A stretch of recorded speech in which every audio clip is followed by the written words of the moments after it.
The first thing that bothered me about the apartment was the refrigerator door being tied shut with an extension cord. Not locked. Tied. Like somebody was afraid it might open on its own. I remember standing there with the property manager while the smell hit us in waves every few seconds. Not strong enough to immediately tell what it was. Just sour. And humid. And wrong. The manager kept apologizing because he thought the tenant had left food rotting before skipping town, but the missing person report had already been active for 8 days at that point. Her name is Dana Mercer, 26. Night shift pharmacy tech. Last seen leaving work at 11:17 p.m. according to security footage. I wasn't a detective or anything. I worked private recovery for an insurance contractor, mostly locating people who vanished before lawsuits or settlements. Usually boring stuff. Divorces, fake injuries, gambling debt. But Dana's older brother hired us separately because the police had stopped prioritizing it after the first week. No signs of forced entry. No known enemies. Adult female missing voluntarily. That's how they classified it. A property manager cut the extension cord with a pocket knife and pulled the fridge open. Empty shelves. Completely clean inside except for a single sticky note magnetized to the back panel. It just said, "Don't answer if he asks for Dana." No punctuation. No explanation. The manager laughed nervously and looked at me like maybe girlfriends did weird stuff like that. Then he asked if he should throw it away. I told him no. I folded it into my notebook instead. The weird thing is I almost forgot about it entirely, because 10 minutes later we found Dana's phone hidden inside the bathroom vent, wrapped in a grocery bag. The battery was dead. There were water spots under the screen like somebody had washed it. The property manager swore maintenance had checked the apartment 3 days earlier and never found anything. That bothered me immediately because the vent cover had fresh screwdriver scratches around the edges. Somebody had opened it recently. We called local police, waited around, answered questions. Typical stuff. One officer asked why a missing woman would hide her own phone in a vent unless she didn't want to be found. Another cop noticed the extension cord around the fridge and said quietly to his partner, "Same as Wichita."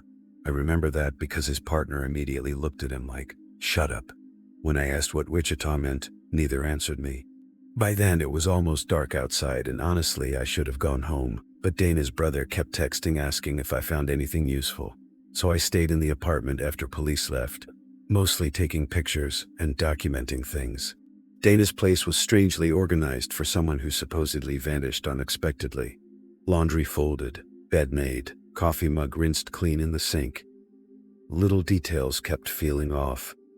Her wall clock had stopped at 2:14. The microwave clock still worked, but was exactly 11 minutes behind real time. Her closet door drifted open every few minutes because the floor slanted slightly. Each time it creaked open, I'd look over automatically thinking somebody was standing there. Around 9 p.m. I finally charged her phone using a cable from my car. The screen came on immediately, no passcode. What hit me first was the number of missed calls. 37 from the same unsaved number over 2 days, none after the date she disappeared. There were also 6 voicemails. The first 5 were silent, except for muffled movement and what sounded like television static somewhere far away. The 6th voicemail was different. A man's voice, calm, older maybe. "Dana, you left your medication in my car." That was it. No threat, no yelling, but I replayed it 3 times because something about the tone bothered me. Too familiar. Like he expected her to trust him. Then I noticed the timestamp. The voicemail came in at 2:14 a.m., same exact time as the stopped wall clock. I know clock stopping isn't meaningful by itself, but little coincidences stack weirdly when you're alone in a missing person's apartment at night. I called the number, straight to voicemail. Generic automated voice, no name attached. I searched Dana's recent texts next. Most were normal work conversations until the final thread with an unsaved number 2 nights before she vanished. The messages were short. Him, did he come back? Dana, I saw his car again. Him, you need to tell police. Dana, they said there's no report. Him, then don't go home tonight. That was the last outgoing text on her phone. No explanation who he was, no address, nothing. I was still scrolling when somebody knocked on the apartment door. 3 slow knocks, not loud. My stomach dropped instantly because almost nobody knew I was there. I froze and listened. Another 3 knocks. Then a male voice through the door said, "Dana?" I didn't answer. Something about hearing her name spoken in that apartment made my skin tighten. The voice came again, softer this time. "Dana, your kitchen light's on." I looked immediately toward the kitchen. It was on. I know for a fact I hadn't turned it on. Every light except the bathroom had been off since police left. I walked silently toward the peephole and checked outside. Empty hallway. But I heard footsteps already descending the stairs, slow, unhurried. I opened the door fast enough to catch a glimpse of somebody turning the corner 1 floor below. Male, gray hoodie. That's all I saw. I ran downstairs after him, which in hindsight was stupid, but by the time I reached the parking lot there was nobody there. Just rain starting to fall and a dark sedan idling across the street with headlights off. The moment I looked at it, the car drove away. I wrote the plate number down anyway, though I only caught the first 4 digits. Back upstairs, the apartment felt different immediately. I know how that sounds. But when you spend hours inside a quiet room, you notice changes. The bathroom door was closed now. I was almost positive I'd left it open. I checked anyway. Empty. But the vent cover above the toilet was hanging slightly crooked again. My chest tightened. I grabbed a chair, climbed up, and removed it completely. The grocery bag from earlier was gone. In its place was a cassette tape. An actual cassette tape with no label. I just stared at it for a second because who even uses cassettes anymore? I brought it down and netted handwriting scratched faintly into the plastic. Apartment 4C. Dana lived in 2B. I don't know why, but I immediately went upstairs to 4C. The hallway smelled like cigarette smoke and wet carpet. Apartment 4C had newspapers piled outside the door and a yellow eviction notice taped crookedly across the frame. Nobody answered when I knocked. I called the property manager, who reluctantly drove back over with a master key, because by then even he admitted things felt strange. The apartment inside was nearly empty. No furniture except a mattress on the floor and an old TV still plugged in. The TV was on, but showing static. Loud static too. The manager muted it immediately. Then he noticed something and grabbed my arm hard enough to hurt. There were dozens of photographs taped to the wall beside the mattress. Missing person flyers. Mostly women, different states, different years. Some old enough their paper had yellowed. And mixed among them were pictures taken secretly from a distance. Grocery stores, parking lots, bus stops. Dana appeared in at least 7 of them. The manager whispered, "Jesus Christ," over and over under his breath. I called police immediately. While waiting, I checked the kitchen drawers, empty except for batteries, scissors, and stacks of cassette tapes numbered with dates. The police arrived fast this time. Different energy entirely. Detectives instead of patrol officers. They cleared the building room by room and started collecting evidence, while one detective questioned me separately near the stairwell. The second I mentioned the officer earlier saying, "Same as Wichita," his expression changed. Not fear exactly, recognition. He asked me carefully whether Dana had mentioned a man named Alan Beck. I said no.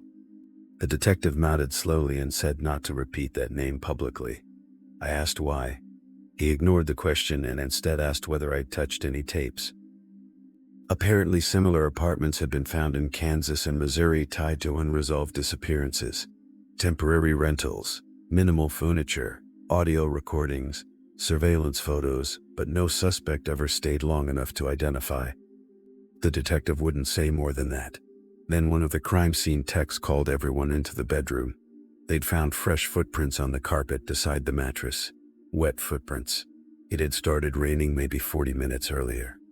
Meaning, somebody had been inside recently, possibly while I was downstairs chasing the man in the hoodie. Police searched until nearly 3 a.m. No suspect. No neighbors saw anything useful. Before leaving, the detective told me not to continue investigating privately. His exact words were, "You're visible now." I didn't like that wording at all. I went home but couldn't sleep. Around 4:30 a.m. my office phone rang. Not my cell, my actual office landline nobody used after hours. I answered thinking maybe Dana's brother was panicking for updates. Silence at first, then faint static. Then a man calmly said, "You should not have opened 4C. I asked who it was. He ignored me and said, "Dana was supposed to leave town." The line crackled like he was driving through bad reception. Then he added, "Now she's frightened again. Again." That word stuck with me immediately. Before I could respond, he hung up. I checked caller ID, unavailable. The next morning, I drove back to the apartment complex because I realized something I hadn't mentioned to police. The dark sedan across the street the night before had a missing rear hubcap, same as a car visible in one of Dana's surveillance photos from 4C. I thought maybe security cameras around neighboring businesses could help identify it. But when I arrived, the entire parking lot was packed with police vehicles and news vans. During the night, maintenance workers found another phone hidden inside a laundry room wall downstairs. Different missing woman, different state. Disappeared 3 years earlier. Then another hidden above ceiling tiles near the boiler room. Same thing. It turned into a major investigation overnight. Detectives started treating the building like a dump site for evidence instead of a single missing person case. Reporters swarmed everybody. I stayed mostly out of it. Around noon, the detective from earlier called me aside and asked if I'd told anyone about the cassette tape. I said no. He looked relieved. Then he asked where it was. Apparently, evidence logged from 4C no longer included any cassette. One of the officers swore it had been bagged correctly. Security footage from the evidence room showed a 6-minute camera blackout shortly after midnight. No explanation. The tape vanished during that window. I remember feeling this sudden horrible certainty that whoever had been using 4C was still nearby watching the investigation happen in real time. Then Dana's brother called me crying. Somebody had just emailed him a recent photo of Dana sitting inside what looked like a diner. She was alive in the picture, wearing the same coat from the night she vanished. In the background was a wall calendar, current month, current year. The metadata showed the image had been taken less than 2 hours earlier. Police traced the email to a public library 50 miles away. By the time officers arrived, the computer was wiped. But library staff remembered one detail clearly because it unsettled them too. The man who used the computer kept asking what time the building closed even though he was wearing a wristwatch. And while printing the photo, he repeatedly looked out the window at a woman sitting alone in a parked car across the street. The staff assumed they were together. They never got a good look at her face. 3 days later, they found Dana's car abandoned near a motel outside Lincoln. The inside had been cleaned thoroughly, except for one thing left in the glove compartment. A pharmacy receipt, time-stamped the morning after she disappeared. Under the total amount someone had written in pen, "She keeps answering strangers." Police never told the media that part. I only know because the detective called me after midnight sounding exhausted and asked if Dana had ever mentioned sleepwalking or dissociation or paranoia. I said no. Then he asked something even stranger. "If somebody knocked on your door tonight and used your first name, would you answer automatically?" I didn't know what to say to that. He just sighed quietly and told me they still hadn't found her. The line disconnected after that, but not before I heard faint television static somewhere near him, the exact same sound from the silent voicemails on Dana's phone.